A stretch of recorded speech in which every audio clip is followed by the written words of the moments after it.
If you could be anybody, who would you be?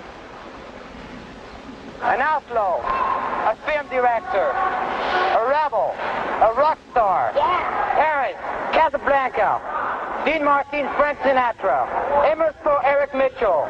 Take it from me, you fucking bitch sitting behind that camera. I'm gonna shoot the hell out of you.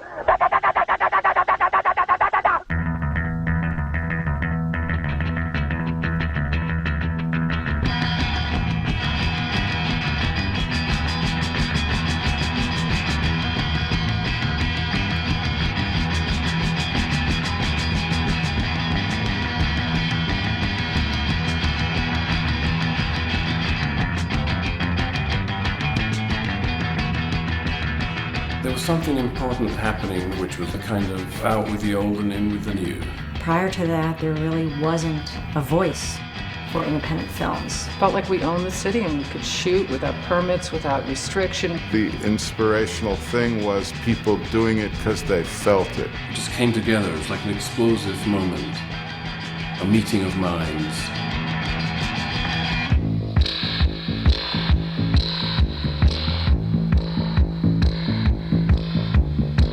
Anything you wanted to do or people you might meet, it all was possible. Just make your movie. Just do it for nothing. Our lives, I felt like our lives were movies.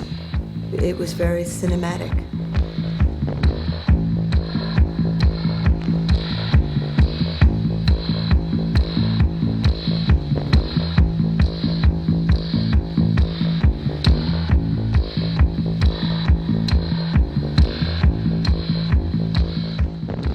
The filmmaking came by surprise. One of the things when I was a teenager I got into was photography. And it was a big turmoil in America. Vietnam War, Martin Luther King was assassinated, Robert Kennedy was assassinated. I was personally at loss. I went to Czechoslovakia and I was visiting my father's family, and I heard there were peasants in the Carpathian Mountains, like Dracula country, that were afraid that if you took their photograph, you would steal their soul. So I had these long lenses, so I was trying to steal as many souls as I could. And then the Russians invaded that night, and I was lost in the countryside taking photographs. I couldn't take photographs after that. And I came back to the States. I went to a friend's house, and he had 2 Super 8 cameras. One he was taking apart. And I said, "What is that?" And he said, "It's a Super 8 camera." I said, "What does it do?" He said, "You make movies with it." And it was like love at first sight.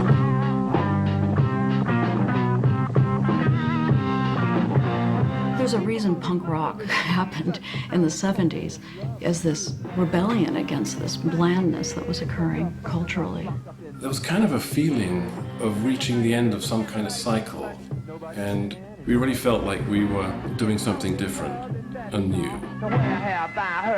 I was going out every night, and wherever I would go, I had this 16mm camera at this point. It was a silent camera, and I was shooting a lot of the bands with my friends.